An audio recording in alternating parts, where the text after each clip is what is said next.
Hello everyone, कैसे हैं आप सभी लोग। स्टेशनरी सॉल्यूशन चैनल के इस नए वीडियो में आपका स्वागत करेंगे। दोस्तों, आज के इस वीडियो में हम बात करने वाले हैं एसआईसी का कुछ अपडेट्स के बारे में। जो भी आप एम्प्लॉयर हैं या कंसल्टेंट हैं या आप एसआईसी का काम करते हैं तो ये वीडियो आपके लिए इंपॉर्टेंट है। अगर आप एक कंपनी में एचआर हैं तो ये वीडियो आपके लिए बहुत ही इंपॉर्टेंट होने वाला है। दोस्तों, हम इस वीडियो में हम बात करने वाले हैं SIC inspection and audit checklist की। दोस्तों, पहले कुछ दिनों में एसआईसी की नोटिस या इंस्पेक्शन नहीं आ रही थी, लेकिन अभी 2025 जैसे आ रहा है और फाइनेंशियल जैसे पास में आ रहा है तो ये एसएससी की तरफ से नोटिस आने स्टार्ट हो गए हैं इंस्पेक्शन के। तो स्क्रीन आपको दिखाई दे रहा है, ये फरवरी 2025 का नोटिस है जो एक कंपनी को आया है। इसमें आपसे उन्होंने डिटेल्स मांगी, क्या क्या आपको डिटेल्स देनी है, तो वो हम इस बारे में डिस्कस करेंगे। दोस्तों, जो नई कंपनी है कोड लेती है श्रम सुविधा के पोर्टल से, तो आपको श्रम सुविधा के माध्यम से अभी इंस्पेक्शन का आपको मेल आता है, नोटिस आता है। और साथ साथ में आपको आप जैसे आप टाइम पे पेमेंट नहीं कर रहे हो, टाइम पे अगर आपने चालान नहीं बनाया, अगर कोई कवर नहीं है तो उस केस में आपके लिए इंपॉर्टेंट रहने वाला है। तो बहुत सारे दोस्तों के कमेंट्स भी आए थे और मेल भी आया था कि हमें डॉक्यूमेंट्स देने होते हैं, मैंडेटरी है। तो इसके बारे में हम इस वीडियो में हम डिस्कस करेंगे। दोस्तों, अगर अभी तक आपने हमारे चैनल को सब्सक्राइब नहीं किया, प्लीज़ सब्सक्राइब जरूर कीजिए और बेल आइकन जरूर दबाइए, जिससे मिलते रहेंगे आपको ऐसे ही लेटेस्ट अपडेट। दोस्तों, ऑब्जेक्टिव सिंपल सा है कि जो इंस्पेक्शन होती है उसमें क्या क्या डॉक्यूमेंट्स होते हैं, क्या क्या रिक्वायरमेंट होती है, और जो आप कंपनी चला रहे हो ये कौन कौन सी केस में आपको एसआईसी के अंडर आपको कंप्लायंस करनी होती है और वो कौन से डॉक्यूमेंट्स आपको मेंटेन करने होते हैं। जब इंस्पेक्शन हो तो आपके वो डॉक्यूमेंट्स आपको रेडी रहें और वो करेक्ट रहें। चलिए स्टार्ट करते हैं। Mandatory inspection for following categories. किस केस में आपकी इंस्पेक्शन हो सकती है। सबसे पहले कि all new cover and register unit. अभी दोस्तों क्या होता है कि बहुत सारी कंपनियां जो एसआईसी से बाहर होती हैं एम्प्लॉय, तो वो कोड ले लेती है लेकिन वो नील रिटर्न की फाइल नहीं करती या इंटीमेशन नहीं देती, तो उस केस में उनको डिफाल्टर लगता है और इस केस में आपका वो चेक करने के लिए वो आपको नोटिस आ जाता है।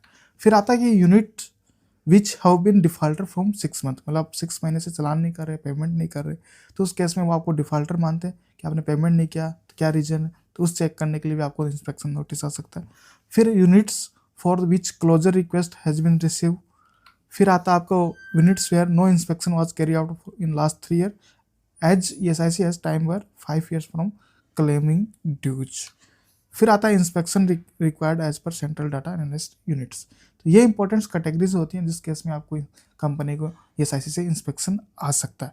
तो ये अगर आप जैसे ज़्यादातर क्या होते हैं तो आपका टाइम पे आपको कॉन्ट्रीब्यूशन जमा नहीं हो रहे, चालान नहीं बना रहे, लेट पेमेंट कर रहे हो या आपने क्लोजर का नोटिस दिया, तो उस केस में ये चेक करने के लिए आता है। अदरवाइज रेंडमली किसी के ना किसी को एसआईसी का इंस्पेक्शन नोटिस आता रहेगा फॉर इंक्वायरी केस के लिए। चलिए हम स्टार्ट करते हैं। इंपॉर्टेंट कि आपको कौन कौन से डॉक्यूमेंट्स हैं जो आपको मेंटेन करने होते हैं। सबसे पहले आपको डॉक्यूमेंट्स का आपको होगा फॉर्म 1 डिक्लेरेशन। जब भी कोई इंप्लॉय ज्वाइन होता है तो आपको फॉर्म 1 डिक्लेरेशन फॉर्म आपको फिल करवाना होता है।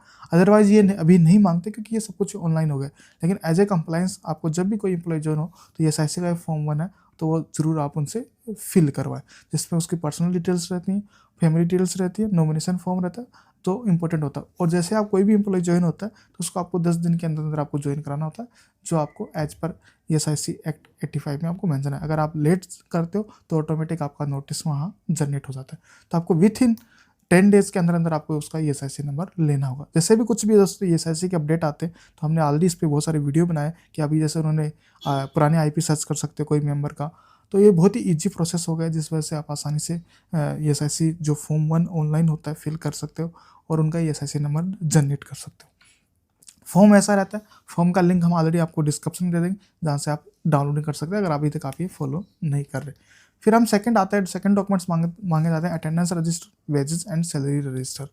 फिर आपका थर्ड रहेगा डॉक्यूमेंट्स कॉन्टैक्ट्स, एम्प्लॉय रिकॉर्ड, फिर लेजर, कैश बुक, वाउचर, फिर audit copy of balance sheet, फिर copies of challan for contribution paid. ये हमारे रहेंगे। चालान कॉन्ट्रीब्यूशन आपको दिख रहा है, audit, salary register, attendance register आपको पता है कि आप मेंटेन करते हो, जो भी स्टेट का होता है उसके अकॉर्डिंग आपको उसका register, attendance register muster roll हो गया, सैलरी रजिस्टर आपको उस हिसाब से आपको बनाने होते हैं। तो ये पीएफ का चार्ट और पेमेंट रिसिप्ट आपको साथ में लगाने होंगे। ये भी आपको मंथली आपको डाटा सेव कर सकते हो, अदरवाइज सेव नहीं है तो आप एसआईसी पोर्टल पे जाके आप डाउनलोडिंग कर सकते हैं। फिर आपको inspection book under regulation 102A के अंदर आपको इंस्पेक्शन बुक रखनी होती है अपने कंपनी में। फिर every principal employ shall be maintain a bound inspection book and shall be responsible for its production and demand by any inspector for any officer the corporated duty authorise. अब जैसे क्या होता है इंस्पेक्शन बुक का मतलब क्या होता है दोस्तों, अगर आपको कंपनी में एक इंस्पेक्शन बुक होती है, जब भी कोई इंस्पेक्टर विजिट करता है तो उसमें आके वो अपना साइन करता है कि मैंने इंस्पेक्शन किया, तो उस साइन रजिस्टर के बेसिस पे ही आपको चेक किया जाता है कि आपकी लास्ट इंस्पेक्शन कब हुई थी। वो एज ए कंपनी के रिकॉर्ड में भी रहता है। एज ए जब इंस्पेक्टर आया तो आप उन्हें दिखा सकते हो कि हमारी लास्ट इस डेट तक इंस्पेक्शन हो सकी है। फिर हम बात करते हैं ESIC form 6 register under regulation 32। तो ये फॉर्म 6 आपको ESIC का होता है, या रजिस्टर भी आप निकाल सकते हो। अदरवाइज ऑनलाइन आपको अगर एक्सेल में कॉपी चाहिए आप कमेंट करके जरूर बताइए, हम एक्सेल में भी आपको ये सीट आपको प्रोवाइड कर देंगे। फिर हम बात करते हैं नेक्स्ट आपका accident book under regulation 66 form 11 जो ESIC का आता है। फिर आपको जो भी एवरी एम्प्लॉयर है उसको ये रजिस्टर मेंटेन करना होता है। जो भी एक्सीडेंट होते हैं आपके, और वो आपको ऑनलाइन जब ESIC में रिपोर्ट फाइल करते हो तो उसका रिकॉर्ड आपको मेंटेन करना होता है। फिर आपका ये फॉर्म 1 का जो एक्सीडेंट बुक है ये सैंपल होता है, आपको मार्केट में मिल जाएगा, आप डाउनलोडिंग कर सकते हैं। अगर आपको एक्सेल में मेंटेन करना है तो प्रॉपर तरीके से आप मेंटेन कर सकते हैं। फिर डॉक्यूमेंट्स आता है आपको 10 all other documents related to employment, payment of wages and payment of contribution under the ESIC act 1948। तो जो भी आप पेमेंट करते हो पेमेंट ऑफ वेजेस के अंडर या पेमेंट ऑफ कॉन्ट्रीब्यूशन, जैसे आपका ECR जो चार्ट हो गया चलान निकाल के, फिर आप एकोमोडेटेड वेजेस का पेमेंट भी करते हो। अगर आपने कोई भी डैमेज या ड्यू पे किए तो वो भी आपको रिकॉर्ड आपको मेंटेन करना, तो इंस्पेक्टर आएगा तो पक्का आपका चेक करने वाला है। फिर आपको any other documents related to the running function of the factory and establishment of unit. फिर आपका आता है TDS deduct and deposit in respect of employees cell as a contractor and copies of form 16 issue to employees. फिर आता है other such a contribution detail, cancel cheque, list of director, PAN 10, labour code, GST ATC।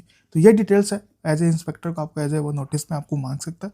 तो ये documents जो भी company, अगर आप नए हो स्टार्टअप हो तो ये डॉक्यूमेंट्स आपको जरूर मेंटेन करने चाहिए। अगर आपको नोटिस आ रहा है तो ये डॉक्यूमेंट्स आपके मांगे क्यों तो आपको ऑलरेडी पता है। तो यही जो 12-15 लिस्ट है जो आपको मेंटेन करके चलना है, और ये हर कोड में या एक्ट में आपको इसी हिसाब से आपको डॉक्यूमेंट्स मेंटेन करने होते हैं। वहाँ पे कुछ रजिस्टर के नाम चेंज हो जाते हैं तो उस अकॉर्डिंग आपको वो मेंटेन करना होता है। आशा करते हैं ये वीडियो आपको समझ में आया होगा। अगर वीडियो फिर भी कोई आपको डाउट्स है तो आप कमेंट करके हमसे पूछ सकते हैं। थैंक यू दोस्तों, जल्दी मिलते हैं नेक्स्ट न्यू वीडियो के साथ।